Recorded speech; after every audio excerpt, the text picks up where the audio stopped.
and welcome to Oasis JE classes. The future begins here. Today I am going to discuss about representing irrational number on the number line. तो firstly आपको किस तरीके से सोचना है represent करने के लिए ये देखना है। तो यहाँ पे √2 को ज्योमेट्रिकली आपको रिप्रेजेंट करना है। तो ज्योमेट्रिकली रिप्रेजेंटेशन के लिए हम लोग क्या करेंगे, तो यहाँ पे देखेंगे कि सबसे पहले जो नंबर्स हैं आपका, जैसे √2 मैंने यहाँ पे लिया है, इन्हें हम पाइथागोरस ट्रिपलेट पे सेट करेंगे। ओके, तो पाइथागोरस ट्रिपलेट पे सेट करने के लिए देखिए क्या करेंगे। यहाँ पे सबसे पहला जो वर्क होगा, स्टेप होगा आपका √2। यहाँ पे √2 है, तो √2 को आप क्या लिख सकते हो, तो √2 को हम लोग क्या लिख सकते हैं, 1 + 1 ये लिखा जा सकता है। अगर मैं इसे पाइथागोरस ट्रिपलेट पे सेट करूँ तो 1 को 1 का स्क्वायर लिखा जा सकता है, या 1 को नेक्स्ट 1 को भी 1 का स्क्वायर, है ना। यहाँ पे आप लोग मेनली क्या देखना है कि ये आपका 90 डिग्री का ट्रायंगल है, जिसमें एक पाइथागोरस ट्रिपलेट फॉर्म होता है, जहाँ पे जो लार्जेस्ट साइड है इसे आप हाइपोटेन्यूज बोलते हैं, एक जो साइड होगा perpendicular and the next side is base. ये परपेंडिकुलर है, एक बेस है यहाँ पे, ठीक ना, जिस पे 90 डिग्री फॉर्म होता है वो बेस, ठीक ना, और बेस से जो रिलेटेड साइड है इसे हम लोग परपेंडिकुलर बोलेंगे। तो ये जो है आपका क्वेश्चंस जो भी होगा इसे आप हाइपोटेन्यूस सपोज करेंगे। सपोज दैट हाइपोटेन्यूस यहाँ पे √2 है, तो हमारा परपेंडिकुलर √2 के लिए क्या होना चाहिए, तो आपको देख रहे हैं कि यहाँ पे क्या होना चाहिए, 1 होना चाहिए, और फिर बेस भी 1 होना चाहिए। क्यों, क्योंकि h का square is equal to p² + b² होता है।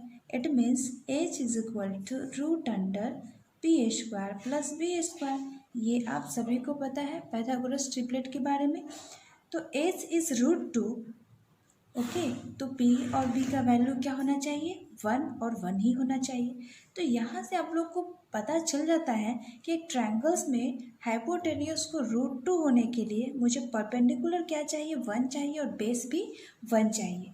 तो इसी बेसिस पे हम लोग अपना √2 को रिप्रेजेंट करेंगे नंबर लाइंस पे। तो यहाँ पे सबसे पहले क्या करना होगा आप लोगों को, एक आप क्या करेंगे कि एक लाइन खींचेंगे। यहाँ पे मैं यहाँ पर ज्योमेट्रिकली ही आपको बता रही हूँ कि ड्रॉ कैसे करते हैं। ओके, तो ज्योमेट्रिकली आपको बताने के लिए सबसे पहला जो स्टेप होगा, आप यहाँ पे एक लाइन खींचेंगे। ओके, आप इस लाइन को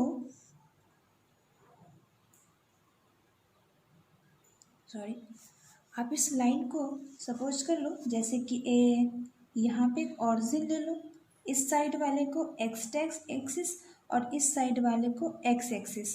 ओके, मैं इसे ड्रॉ कर देती हूँ ताकि आप लोग को विजुअल हो अच्छे से।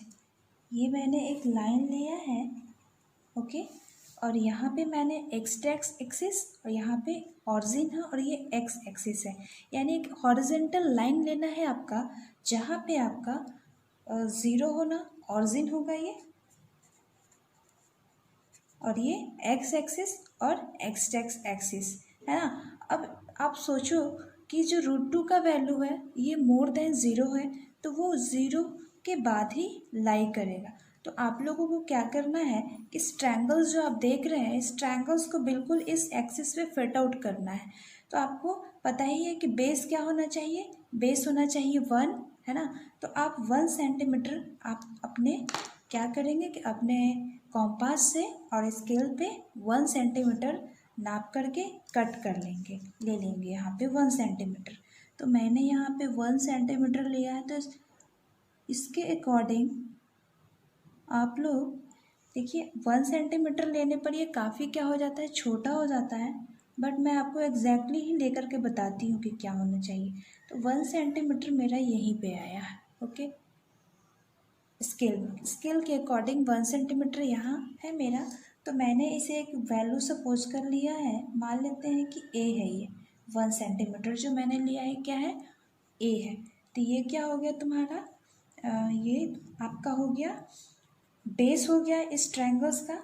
आपको पता है कि परपेंडिकुलर क्या चाहिए, परपेंडिकुलर आपको चाहिए 1 ही चाहिए, और बेस भी यहाँ पे 1 ही चाहिए। तो परपेंडिकुलर के लिए भी आप 1 सेंटीमीटर लेकिन खींचना है, तो आपको परपेंडिकुलर डायरेक्टली आपको स्केल से नहीं लेकर के आपको ए पोजीशन पे 90 डिग्री का फॉर्मेट करना है। तो आप किस तरीके से बनाएंगे 90 डिग्री? आपके पास दो ऑप्शंस है, या तो आप इस प्रोटेक्टर का यूज करके कर सकते हैं। तो प्रोटेक्टर का यूज करके अगर आप बनाना चाहते हैं 90 डिग्री, तो आपको क्या करना है, इस वाले पोजीशन पे ये मिडल आपको प्रोटेक्टर सेट करनी है। ओके, और 90 डिग्री क्या देख रही हूँ, 90 डिग्री यहाँ पे आ रहा है। ओके, तो ये हो गया आपका 90 डिग्री मैंने खींच रखा है, ये हो गया आपका 90 डिग्री। उसके बाद परपेंडिकुलर जो है आपका वो 1 सेंटीमीटर है, तो आप अपने स्केल पे 1 सेंटीमीटर इस तरीके से नोट करेंगे। इस तरीके से 1 सेंटीमीटर आपको नोट करना है। ओके, 1 सेंटीमीटर मैंने मेजर कर लिया। उसके बाद आपको 1 सेंटीमीटर यहाँ से कट करना है। तो मेरा 1 सेंटीमीटर यहीं आ रहा है। ओके, तो आप 1 सेंटीमीटर मेरा यही आ रहा है, तो मैं इसे क्या करूँगी, इस 1 सेंटीमीटर इस ऑरिजिन वाले पोजीशन को एक साथ मैं मैच कर दूँगी, एक साथ मैं मैच कर दूँगी। ये हो गया आपका, ये जो है फॉर्मेट वो हो गया आपका। ये जो वैल्यू आया है ये कितना हो जाएगा अपने आप, √2 हो जाएगा, क्योंकि ये 90 डिग्री का ट्रायंगल है। तो इसमें जब ये 1 सेंटीमीटर हो जाएगा, तो इसमें ये जो हो जाएगा वो एग्जैक्टली 1 सेंटीमीटर ये भी है, तो ये अपने आप क्या हो जाएगा, √2। फिलहाल तो आपको क्या पता है कि जो √2 है वो है आया है ट्रायंगल का हाइपोटेनस। तो आपको क्या करना है, इस हाइपोटेनियस को रेडियस सपोज करना है। इसे रेडियस मैंने सपोज किया है, यहाँ से रेडियस मैंने सपोज किया, और इसको रेडियस सपोज करते हुए आपको एक आर्क लेना है, एक आर्क लेना है। ठीक है, आर्क कैसा लेना है कि इस लाइन को यानी एक्स एक्सिस को कहीं ना कहीं कट करता हो। तो ये इस पोजीशन पे कट कर किया है, तो इसे आप क्या कर लो, पी सपोज कर लो। तो ये तो पता चल गया कि ओ ए तुम्हारा कितना था, ये था 1 सेंटीमीटर। ठीक है, और ये जो वैल्यू बढ़ा है वो है आपको √2 का वैल्यू, यानी कि ओ से लेकर के पी तक का जो मेजरमेंट आएगा वो √2 के इक्वल आ जाएगा। अब क्यों आ जाएगा इक्वल, ये देख लेते हैं। तो ये तो पता है आपको ना, ये क्या है आपका एक सेक्टर है ना, एक सेक्टर का फॉर्मेशन कर रहा है। मैं आपको थोड़ा साइड में बताती हूँ सेक्टर का फॉर्मेशन। ये देखिए इस तरीके से और इस तरीके का कुछ फिगर आपको बना है, ये आपका सेक्टर का फॉर्मेशन है। अगर आप इसे कंप्लीट कर लें तो एक सर्कल बन जाएगा। इसे कंप्लीट कर ले तो क्या बन जाता है, एक सर्कल बन जाता है। तो ये तुम्हारा क्या हो गया, सर्कल का रेडियस, और ये भी तुम्हारा सर्कल का रेडियस। तो बिल्कुल इसी तरीके से यहाँ पे है आपका सर्कल का रेडियस, ये बना आपका सर्कल। अगर इसे आप कंप्लीट कर लें तो सर्कल बन जाएगा। तो ये रेडियस के अकॉर्डिंग यहाँ पे इसे आपको सपोज कर लो डी वगैरह कुछ भी, तो रेडियस के according O D is equal to O P. ये क्या है आपका रेडियस है ना, O D is equal to O P आपका रेडियस है। तो ओ डी का वैल्यू आपके लिए कितना है, √2, तो ओ पी का भी वैल्यू कितना हो जाएगा, √2 इज इक्वल टू √2। तो हम ऐसा बोल सकते हैं कि ओ पी यहाँ से O P is equal to √2। तो यही आपको क्या करना था, शो करना था, यही आपको क्या करना था, शो करना था। ओके, तो इस तरीके से √2, √3, √5 का हम लोग रिप्रेजेंटेशन क्या करेंगे। ओके, तो देन हम कुछ एक्स्ट्रा क्वेश्चंस को भी हम लोग देख लेते हैं कि किस तरीके से रिप्रेजेंट हम करेंगे। देन स्टूडेंट्स, जो आपका नेक्स्ट क्वेश्चन है वो है represent √3 on the number line. तो जैसे आपने √2 को रिप्रेजेंट किया है, बिल्कुल उसी प्रोसेस से हम लोग करेंगे √3 को भी रिप्रेजेंट। थोड़ा सा डिफरेंट होगा, तो आप लोग यहाँ देख सकते हैं। तो जैसे यहाँ पे फर्स्ट स्टेप यही होगा कि √3 को आप लोग को सबसे पहले सेट आउट करना है पाइथागोरस ट्रिपलेट पे। तो 3 को आप क्या लिख सकते हैं, 3 को आप लिख सकते हो सिंपल सा, आप 2 + 1, यही लिख सकते हो ना, 2 + 1। अब इसे आप सेट आउट करना है तो टू को क्या लिख सकते हो, √2 का स्क्वायर प्लस 1 को तो 1 का स्क्वायर लिख सकते हैं। तो यहाँ से हमें क्या मालूम चल गया कि p और b का आपको वैल्यू मालूम चल गया, √2 चाहिए और 1 चाहिए। तो इस तरीके से अगर ट्रायंगल्स का फॉर्मेशन करेंगे जहाँ पे √2 और 1 का रिक्वायरमेंट होगा, तो 1 का तो ठीक है स्केल से आप ड्रॉ कर लोगे, लेकिन √2 जो साइड होगा वो आप स्केल पे नहीं ले सकते हो। इसीलिए आपको पता है कि सबसे पहले इसमें √2 आ रहा है, तो √3 के लिए सबसे पहले आपको √2 को रिप्रेजेंट करना पड़ेगा नंबर लाइन पे, देन √3 का प्रोसेस हम लोग करेंगे उस पर। तो जैसे आपने प्रीवियस क्वेश्चन में किया था बिल्कुल वैसे ही है। ओके, तो आपको यहाँ पे एक लाइन्स लेना है, आपको यहाँ पे एक लाइन लेना है, ले लेती हूँ मैं उसी तरीके से। ओके, ये एक मैंने लाइन ले लिया है, x dash x axis positive and then यहाँ पे ऑरिजिन ले लिया मैंने। आपको क्या करना है, अब यहाँ पे ये सपोज करके चलो कि सबसे पहले आपको √2 को रिप्रेजेंट करना है। तो √2 को रिप्रेजेंट करने के लिए आपको तो पता ही है कि 1 का स्क्वायर प्लस 1 का स्क्वायर फिट आउट होता है। तो आपका जो पहला फॉर्मेट होगा आपको यही फिट आउट करना है। तो सबसे पहले 1 सेंटीमीटर का एक नीचे बेस लेंगे, फिर 1 सेंटीमीटर का परपेंडिकुलर लेंगे, तब पता करेंगे कि √2 क्या होगा। ओके, तो आप क्या करते हैं, स्केल से ले लेते हैं 1 सेंटीमीटर। मैं यहाँ पे थोड़ा बड़ा लूँगी क्योंकि आपके लिए विजिबल हो, तो मैं यहाँ सेंटीमीटर इंक्रीज करके लूँगी। तो यहाँ पे इनका स्केल पे जो 3 यूनिट मार्क किया हुआ है, यहाँ पे जो 3 यूनिट मार्क है, मैंने इसे 1 सेंटीमीटर लिया है। आप काउंट करके ले सकते हैं 1 सेंटीमीटर। तो ये हो गया 1 यूनिट। ओके, ये मैंने 1 यूनिट लिया है। बिल्कुल उसी तरीके से आपको क्या करना है, इसे कुछ सपोज कर लो, मैंने ए सपोज कर लिया है। ए पोजीशन पे आपको 90 डिग्री का फॉर्मेशन करना है।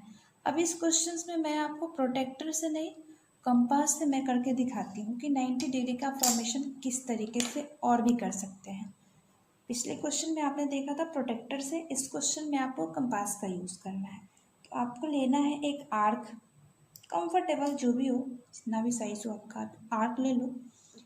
इसके बाद जो आर्क का जो फर्स्ट स्टेप जो आप कट करते हो वो होता है 60 डिग्री का, ये हर किसी को मालूम है। उसके बाद देन नेक्स्ट होता है 120 का। ओके, अब ये 60 और 120 यही दोनों के बीच में आएगा आपका 90। तो क्या किया जाए, तो 60 में अगर आप 30 ऐड कर देते हो तो वो 90 हो जाता है। तो एक आर्क जब 60 है तो दूसरा आर्क भी 60 है, तो 60 को अगर मैं ये बाइसेक्ट कर दूँ तो 30 में क्या हो जाएगा, डिवाइड हो जाएगा। तो आप यही करो कि ये जो आपका 60 है आर्क, इसे आप डिवाइड कर लो। डिवाइड करने का तरीका है, एक इस पॉइंट पे यानी 120 वाले पॉइंट पे रख के आपको एक फ्री हैंड कट कर देना है, और फिर 60 वाले पोजीशन पे रख के आपको इसी लाइंस को जिसे आप कट किए हो उसे ही आपको कट करना है। ठीक है, तो ये जो कटिंग हुआ, ये जो कट किया, इंटरसेक्ट किया, और इस पॉइंट को आपको क्या करना है, एक स्ट्रेट लाइन खींच देना है। यही आपका क्या कहलाएगा, 90 डिग्री कहलाएगा। इस दोनों पॉइंट को मिलाते हुए आपको एक लाइन ड्रॉ करना है। तो ये रहा आपका 90 डिग्री। तो ये तो पता चला कि 90 डिग्री है, लेकिन ये साइड भी कितना लेना है आपको, 1 सेंटीमीटर, क्योंकि एक बी है तो एक बी भी है। तो मैंने इसे 3 यूनिट को 1 सेंटीमीटर माना है। तो आप भी जैसे आप कंफर्टेबल हो मान सकते हैं, स्केल के अकॉर्डिंग भी आप मान सकते हैं या यूनिट चेंज करके भी मान सकते हैं। तो मैं यहाँ पे 1 सेंटीमीटर ले लेती हूँ। ओके, मैंने यहाँ पे 1 सेंटीमीटर लिया, इधर 1 सेंटीमीटर यानी 1 यूनिट मैंने यहाँ पे भी लिया है। 1 यूनिट मैं लिख देती हूँ, 1 यूनिट। तो जैसे ही आप इसे मिलाते हैं, ये दोनों पॉइंट को ज्वाइन करते हैं, तो ये हो जाता है आपका द वैल्यू ऑफ √3। 2, ये तो अपने आप √2 हो गया। अब सोच के देखो कि आपको एक ऐसा साइड मिल चुका है जिसका वैल्यू √2 है, तो क्यों ना आप √3 को ध्यान से देखो, क्यों ना इसे बेस मान लिया जाए, ओके, और इसे परपेंडिकुलर मान लिया जाए, है ना। तो बेस तो मान लेते हैं कि मेरे लिए जो यहाँ पे ट्रायंगल्स का फॉर्मेशन होने जा रहा है उसके लिए जो बेस है, बेस √2 है, ठीक है। तो अगर ये बेस है तो मुझे परपेंडिकुलर ऐसे ही ड्रॉ करना पड़ेगा इसी डायरेक्शन में। तो अगर मैं यहाँ पे 90 डिग्री बना दूँ, आप इसे कुछ भी सपोज कर लो, मैंने डी सपोज कर लिया इसे, आप यहाँ पे इस पोजीशन पे आप क्या कर लो, 90 डिग्री का फॉर्मेशन कर लो, ठीक। तो बिल्कुल आप 90 डिग्री का फॉर्मेशन प्रोटेक्टर से और कंपास दोनों तरीके से कर सकते हैं। मैं कंपास से करके बता रही हूँ आप लोग को। यहाँ पे आप लोग को रखना है और एक आर्क लेना है, एक इस तरीके से आर्क लेना है। आर्क के इनिशियल पॉइंट से 60 डिग्री कट आउट करना है, उसके बाद 120, है ना। उसके बाद दोनों पोजीशन पे रख के आपको कट करना है, तो ये जो आपको एंगल मिलेगा वो आपको मिल जाएगा सीधे 90 डिग्री। तो आपका इनिशियल जो पॉइंट है ये था और आपको 90 डिग्री का पोजीशन आपको कट करना है। ये दोनों पॉइंट को मिलाते हुए जब आप आगे की ओर ज्वाइन करेंगे, है ना, आगे की ओर ज्वाइन करेंगे, तो आपका जो ये साइड है वो आपको कितना चाहिए, एक ट्रायंगल का फॉर्मेशन करना है जिसमें एक साइड आपका √2 हो और दूसरा साइड 1 हो। तो इसी लाइन को आप 1 सेंटीमीटर नोट करके आप कट कर लो। तो 1 सेंटीमीटर यहाँ से मैं नोट कर लेती हूँ, ठीक है। मैंने 1 सेंटीमीटर ले लिया है, यानी 1 यूनिट, मैंने 1 यूनिट लेकर के इसे कट कर दिया है, ओके।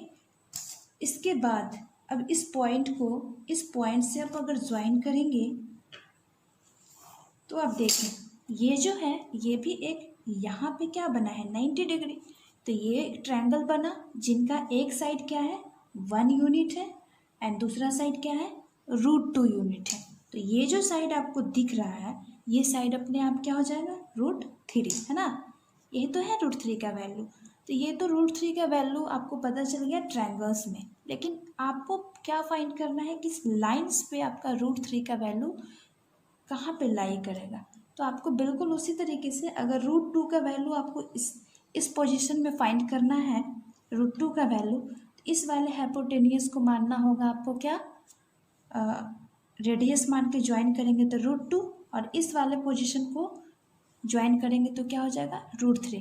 तो फिलहाल इस क्वेश्चन में आपको √3 का रिक्वायरमेंट है, तो √2 का आप छोड़ भी सकते हैं ज्वाइनिंग, आपको √3 पता करना है। तो आप इसे रेडियस मान लो, ठीक है, रेडियस मान लीजिए। अब इस रेडियस को मानते हुए आप एक आर्क खींचेंगे, एक आर्क ड्रॉ करेंगे, एक आर्क ड्रॉ हुआ, रेडियस को मानते हुए एक आर्क ड्रॉ हुआ है। अब चाहें तो मैं इसे डार्क कर देती हूँ ताकि आपको दिखाई दे, विजिबल हो अच्छे से। ये आर्क हुआ, तो ये जो आर्क कट हुआ है यहाँ पे यही है आपका वैल्यू √3 का। अगर आपने यहाँ से कोई आर्क ड्रॉ कर दिया होता है यहाँ से इस पोजीशन से इसे रेडियस मानकर, तो ये जो वैल्यू होता वो √2 का हो जाता। तो ये वैल्यू हो जाता √2 का। तो √3 का रिप्रेजेंटेशन के लिए √2 का रिप्रेजेंटेशन आपके लिए क्या है ज़रूरी है। तो यहाँ पे जो वैल्यू आया आपका √3, इसे आप कुछ भी इस पोजीशन को P मैंने अगर सपोज किया है तो OP इज़ हेयर √3। अब इस स्टेप को जैसे ज्योमेट्री में कंस्ट्रक्शन चैप्टर में जैसे आप स्टेप वाइज लिखते हो वैसे ही इस फॉर्मेट को आप स्टेप वाइज नोट कर सकते हो। इससे क्या होगा कि आपका जो मार्क्स है वो कटेगा नहीं, ठीक है, एग्जामिनर को भी अच्छा लगेगा। तो इस तरीके से आप √3 के वैल्यू को रिप्रेजेंट कर सकते हैं। आई होप कि आपको सबको समझ में आया होगा। देन स्टूडेंट्स, अब कुछ क्वेश्चंस इस टाइप्स का है कि अगर आपको कोई भी वैल्यू अगर पॉइंट में दे रखा हो तब आप इसे कैसे रिप्रेजेंट करेंगे। तो ये थोड़ा डिफरेंट होता है, तो आप इसे थोड़ा देख लेंगे, ठीक है। फिर इसका वेरिफिकेशन मैं बताती हूँ कि किस तरीके से ये आप सेट आउट होता है या आप कर पाते हो। तो यहाँ पे सबसे पहले देखेंगे कि इसे एक्चुअली में रिप्रेजेंट करेंगे कैसे। तो सबसे पहले जो भी वैल्यू दे रखा होगा 9.3, 9.2, 5.6, 3.8 कुछ भी अगर दे रखा होगा तो जितने सेंटीमीटर्स का आपको ये लाइन दे रखा होगा आप उतने सेंटीमीटर्स के लाइन आप अपने कॉपी पे खींचेंगे, ठीक है, नोटबुक पे खींचेंगे। तो यहाँ पे जो लाइन है वो 9.3 सेंटीमीटर का है, यानी 9.3 यूनिट का है। तो मैंने यहाँ से क्या किया है, 9.3 यूनिट यहाँ से मैंने ले रखा है। यहाँ से 9.3 यूनिट मैं ले लेती हूँ यहाँ से। Okay, 9.3 is here, 9.3।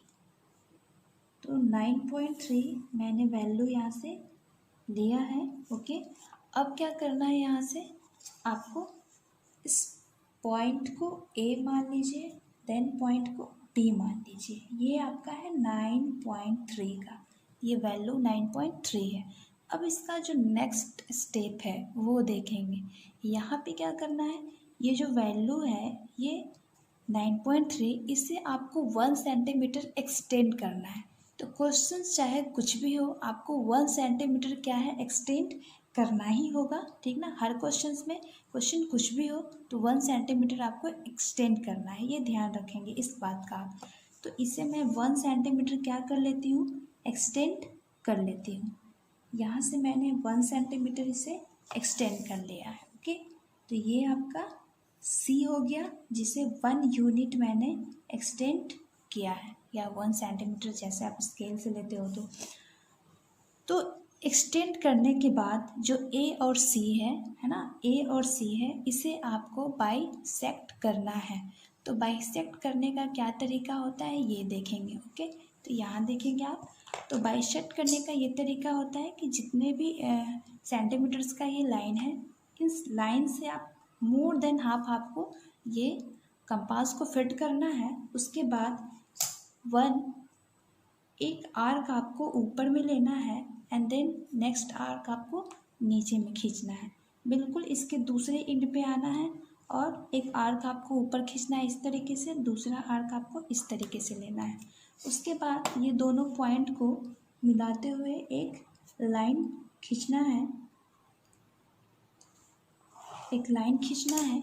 ये मैंने लाइन खींच दिया है। अब ये लाइन जो है, यानी कि इस गिवन लाइंस को जिस पॉइंट पे इंटरसेक्ट कर रहा है, यही आपका क्या कहलाएगा, मिड पॉइंट। इसे आप कुछ भी सपोज कर लो, मैंने यहाँ पे O सपोज किया है इसे।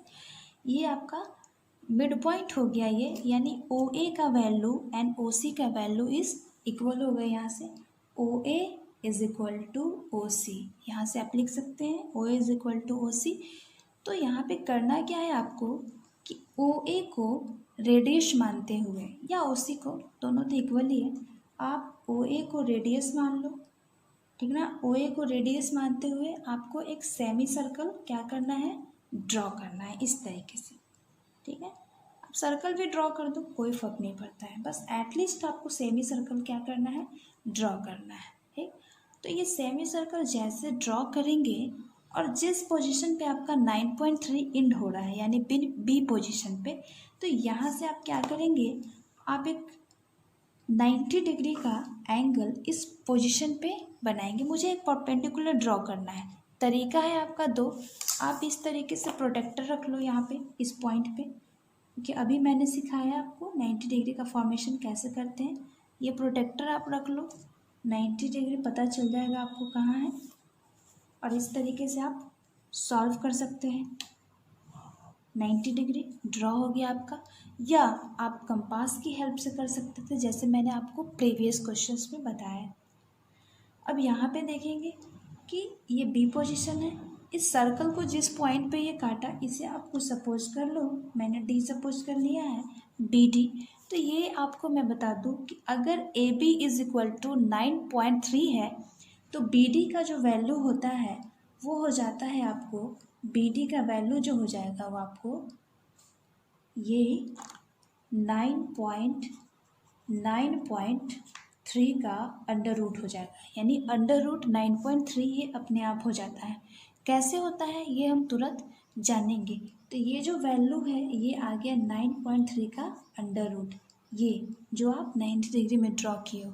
अब सोच के देखो कि ये 9.3 वैल्यू आ चुका है हमारा, और 9.3 ही हमें रिप्रेजेंट करना है। तो आपको क्या करना होगा, इस नंबर लाइंस को थोड़ा एक्सटेंड कर दो, या एक्सटेंड ना भी करते हो तो यहाँ देख लो, ये है √3 का वैल्यू। आप इसे आप रेडियस सपोज करना है तो अपने कंपास को फिट करना है ये इस तरीके से, है ना। ये देखो, अगर मैंने यहाँ पे रखा पॉइंट, ये एक्स्ट्रा जा रहा है तो आप इसे थोड़ा सा कंप्रेस कर करके इस पॉइंट से मेज़र कर लो। और मेज़र करते हुए आपको क्या करना है, एक आर्क ड्रॉ करना है, एक आर्क ड्रॉ करना है ना। तो ये आर्क जो आपने ड्रॉ किया है, ये लाइन जो है आपका गिवन, इस आर्क को कहीं ना कहीं इंटरसेक्ट करेगा ही करेगा, है ना। तो आप इस तरीके से इस पोजीशन पे इंटरसेक्ट किया है, तो यही आज जो आपका वैल्यू होगा वो √9.3 हो जाएगा। तो यहाँ पे मान लो p, तो ये कौन सा वैल्यू हो जाएगा, ये 9.3 था √, तो यही जो वैल्यू है क्या हो जाएगा इधर, यहाँ, यानी कि BD is equal to BP is equal to √9.3 होने का है ना। क्यों, क्योंकि अभी आपको पता है कि ये दोनों जो है रेडियस के इक्वेट हैं। क्यों, क्योंकि आपने यहाँ पे 90 डिग्री का ट्रायंगल बनाया ही है, और यहाँ से आप जैसे देखेंगे कि ये रेडियस मानकर आपने ड्रॉ किया है, तो ये जिसका वैल्यू जो है ये रेडियस है, तो यहाँ से यहाँ पे क्या हो गया, रेडियस ही हो गया, सेक्टर का या क्वाड्रेंट बोल लो, क्वाड्रेंट का। क्योंकि जैसे ही आप इस रिवॉल्यूशन को कंप्लीट करेंगे ये बन जाएगा एक सर्कल। ओके, तो इस तरीके से आपको रिप्रेजेंट होता है यहाँ पे कि √3 को नंबर लाइन पे रिप्रेजेंट इस तरीके से करेंगे। यहाँ पे एक ही चीज़ है जो हम लोगों ने एक्स्ट्रा पढ़ा है कि यहाँ पे AB का वैल्यू 9.3 है, तो ये जो BD का वैल्यू है वो भी 9.3 कैसे हो गया। तो यहाँ पे क्या करेंगे, हम लोग देखेंगे इनका वैल्यू के किस तरीके से 9.3 आता है। तो इसी फॉर्मेट में आप देख लो कि अगर मैं इस O को इस D से ज्वाइन कर लूँ, इस O को इस D से अगर ज्वाइन कर लिया जाए, ठीक ना, इस O को अगर D से ज्वाइन कर लिया जाए, तो क्या इस ट्रायंगल में चल कर के क्या BD का वैल्यू फाइंड किया जा सकता है, जो मैंने डायरेक्टली बताया है। तो हाँ, तो उसके लिए क्या चाहिए आपको, OD का वैल्यू चाहिए और OB का वैल्यू चाहिए। तो आपको पता है कि OD is the radius of semi circle. ये देखिए, ये OA का वैल्यू, ये आपका सेंटर है, ये है आपका रेडियस, इधर से ये भी है पूरा आपका OC रेडियस, तो ये भी क्या हो जाएगा रेडियस, यानी इसका वैल्यू भी क्या आना चाहिए, पूरे AC का हाफ। एक्चुअली में OA का वैल्यू है क्या, ये देख लीजिए। तो यहाँ से मैं बताती हूँ, पूरा AB का वैल्यू कितना है, सॉरी AC का जो वैल्यू है टोटल, क्योंकि सेमी सर्कल A से C तक है, तो AC का वैल्यू है 9.3 प्लस 1 सेंटीमीटर 1 यूनिट। क्यों, क्योंकि यहाँ से AB का वैल्यू कितना है 9.3 और BC का वैल्यू 1, तो 9.3 plus 1 is equal to 10.3। Okay, तो पूरा अगर 10.3 है तो OA का वैल्यू जो हो जाएगा, OA का जो वैल्यू हो जाएगा वो कितना हो जाएगा, इसका हाफ हो जाएगा ना, 5.15, 15 इसका हाफ हो जाएगा। तो जब इसका हाफ OA हो गया या OC हो गया या OC भी बोल सकते हो, ये दोनों का वैल्यू क्या होना चाहिए 5.15। OC का क्यों, क्योंकि OC रिलेट करता है ट्रायंगल में OB को। ओके, तो हमें इस ट्रायंगल के फॉर्मेशन के लिए हमें OB का वैल्यू चाहिए। तो आपको पता है OB का वैल्यू किस तरीके से आप फाइंड कर सकते हैं, यहाँ पे देखेंगे OB का वैल्यू। तो OB का वैल्यू फाइंड करने के लिए आप देखेंगे OB इज इक्वल टू, आप ऐसा लिख सकते हो ना, OC माइनस BC, है ना, OC माइनस BC। इसका मतलब है OC it means 5.15 minus BC का वैल्यू कितना है 1 सेंटीमीटर, तो क्या हो जाएगा 4.15, यानी कि हमें OB का वैल्यू पता है और OD का जो वैल्यू है वो क्या है, तो OD का वैल्यू वही है जो OA का वैल्यू है ना। तो ये हो जाएगा OD के इक्वेट, यानी कि 5.15 है ना, ये भी रेडियस है, ये भी रेडियस है, तो ओ डी भी क्या हो जाएगा 5.15।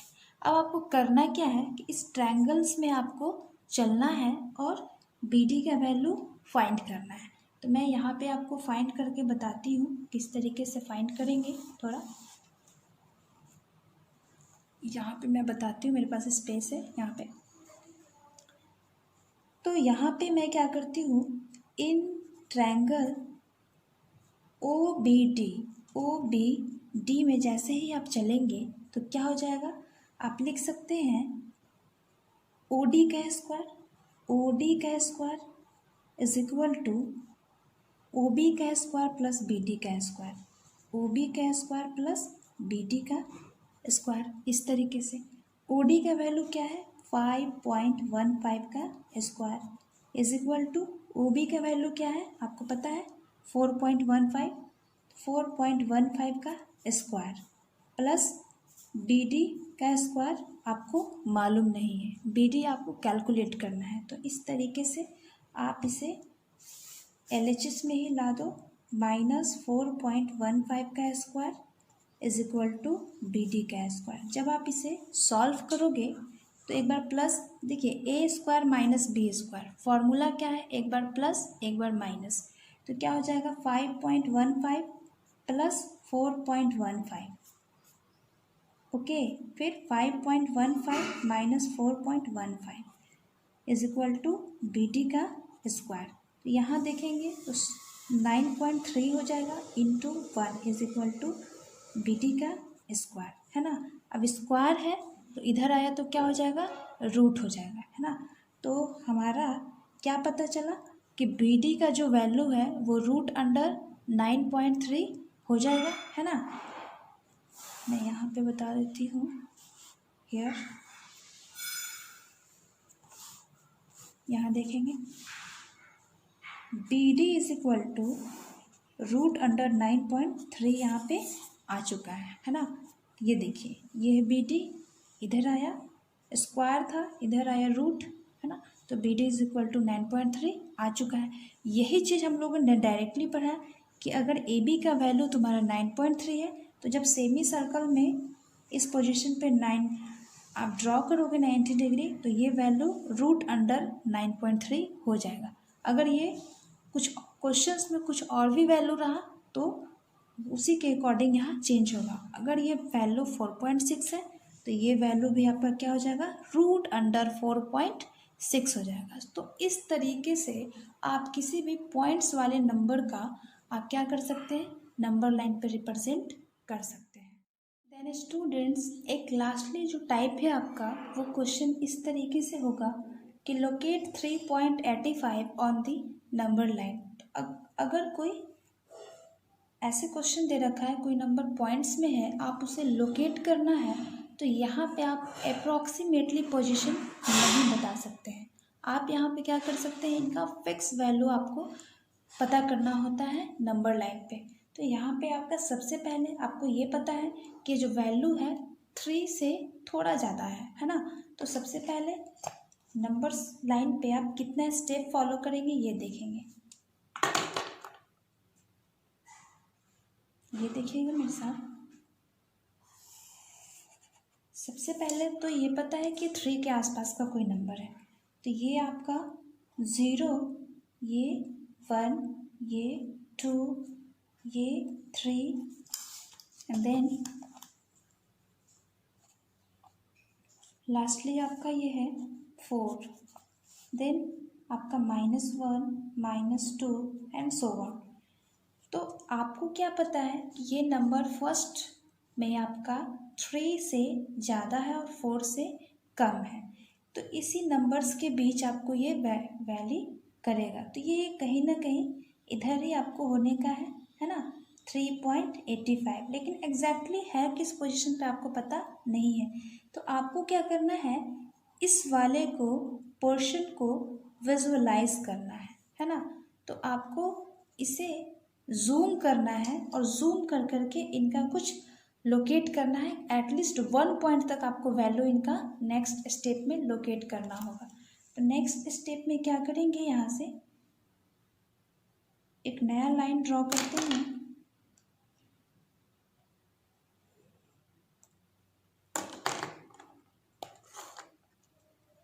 देखेंगे आप, मैंने एक लाइन ड्रॉ किया है यहाँ पे, ठीक है, शायद ड्रॉ नहीं हुआ अच्छे से, मैं ड्रॉ कर देती हूँ। एक लाइन मैंने ड्रॉ किया यहाँ से, तो ये पता है कि ये नंबर्स 3 और 4 के बीच में है, तो एक पोजीशन पे आप 3 लेंगे और नेक्स्ट पोजीशन पे आप 4 लेंगे, और 3 और 4 के बीच में जितने भी नंबर्स आते हैं, ठीक ना, 1 डिजिट तक आपको क्या करना है, इस सारे नंबर को विजुअलाइज करना है। तो 3 और 4 के बीच में 10 पॉइंट्स आते हैं, ओके। तो यहाँ पे हो जाएगा 5th पोजीशन 1 2 3 1 2 3 4 5 6 7 8 9 एंड देन 10 पे तो 4 ही है, ओके। 1 2 3 4 5 6 यानी 0.1 0.2 0.3 0.5 0.6 इस तरीके से।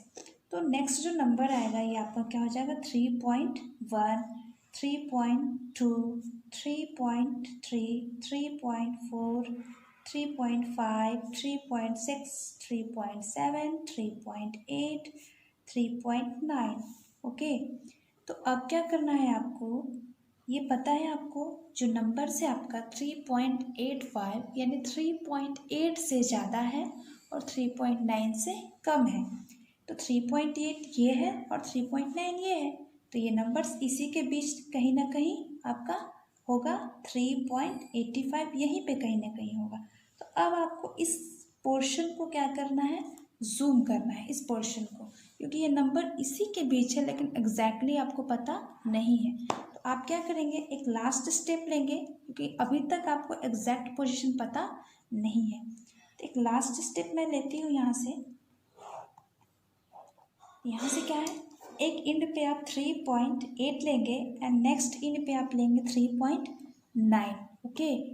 इसके बीच में भी आपको 10 पॉइंट्स होंगे, जो अगर क्योंकि एक डिजिट के में तो है ही, आपको डबल डिजिट में ये नंबर्स को करना है पॉइंट के बाद, तो एक पॉइंट और आपको लेना पड़ेगा।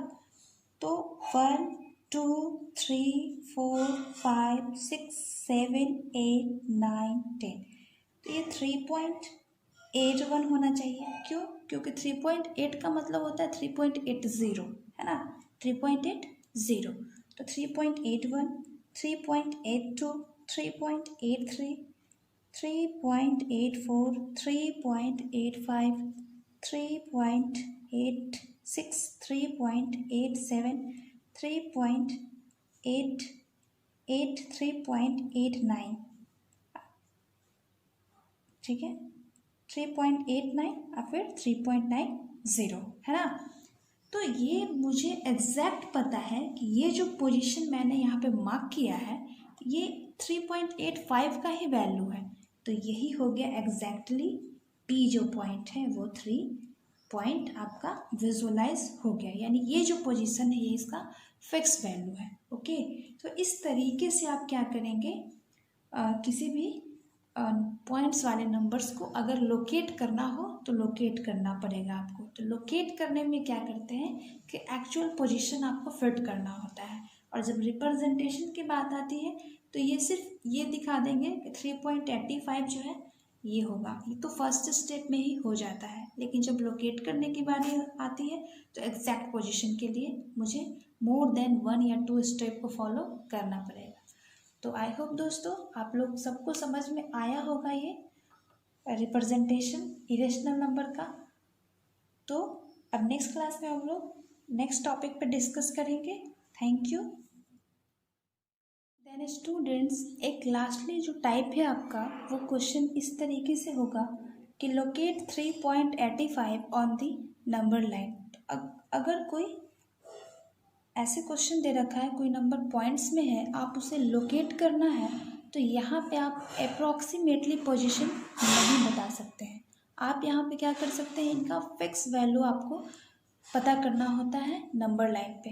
तो यहाँ पे आपका सबसे पहले आपको ये पता है कि जो वैल्यू है 3 से थोड़ा ज़्यादा है ना। तो सबसे पहले नंबर्स लाइन पे आप कितना स्टेप फॉलो करेंगे ये देखेंगे। ये देखिएगा मेरे साथ। सबसे पहले तो ये पता है कि 3 के आसपास का कोई नंबर है, तो ये आपका 0, ये 1, ये 2, ये 3 एंड देन लास्टली आपका ये है 4, देन आपका -1, -2 एंड सो ऑन।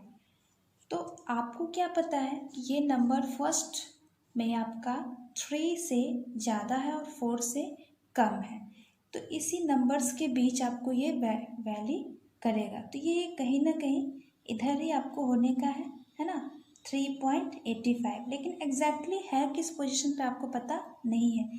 तो आपको क्या करना है, इस वाले को पोर्शन को विजुअलाइज करना है ना। तो आपको इसे जूम करना है और जूम कर करके इनका कुछ लोकेट करना है, एटलीस्ट 1 पॉइंट तक आपको वैल्यू इनका नेक्स्ट स्टेप में लोकेट करना होगा। तो नेक्स्ट स्टेप में क्या करेंगे, यहाँ से एक नया लाइन ड्रॉ करते हैं।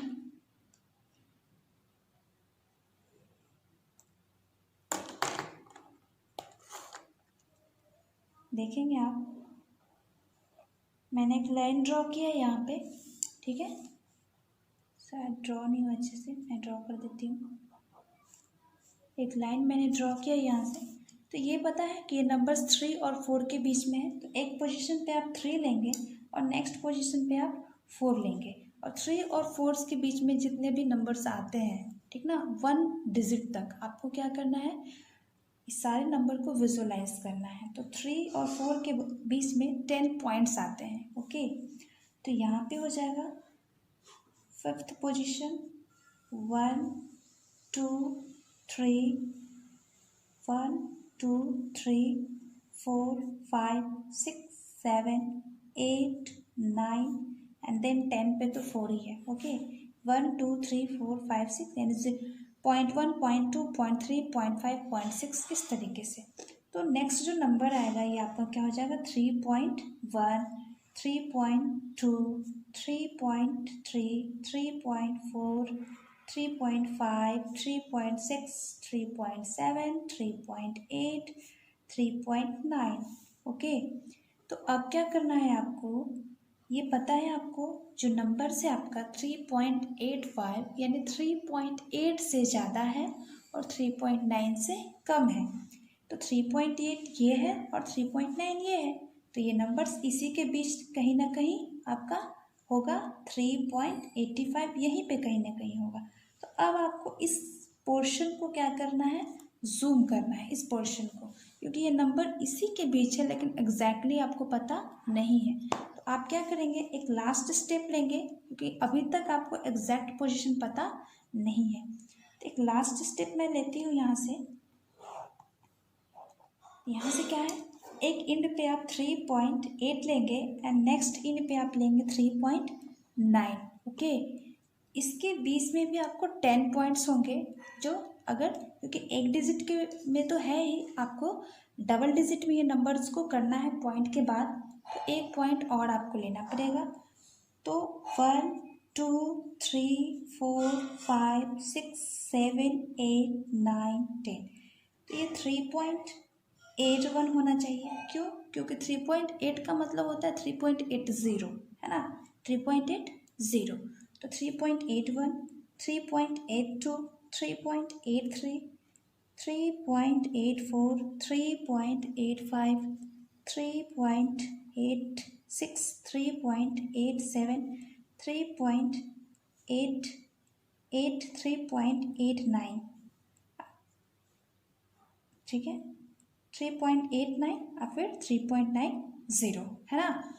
तो ये मुझे एग्जैक्ट पता है कि ये जो पोजीशन मैंने यहाँ पे मार्क किया है ये 3.85 का ही वैल्यू है, तो यही हो गया एग्जैक्टली पी जो पॉइंट है वो 3 पॉइंट आपका विजुअलाइज हो गया, यानी ये जो पोजीशन है ये इसका फिक्स वैल्यू है, ओके। तो इस तरीके से आप क्या करेंगे, किसी भी पॉइंट्स वाले नंबर्स को अगर लोकेट करना हो तो लोकेट करना पड़ेगा आपको। तो लोकेट करने में क्या करते हैं कि एक्चुअल पोजीशन आपको फिट करना होता है, और जब रिप्रेजेंटेशन की बात आती है तो ये सिर्फ ये दिखा देंगे कि 3.85 जो है ये होगा, ये तो फर्स्ट स्टेप में ही हो जाता है, लेकिन जब लोकेट करने की बारी आती है तो एग्जैक्ट पोजीशन के लिए मुझे मोर देन 1 या 2 स्टेप को फॉलो करना पड़ेगा।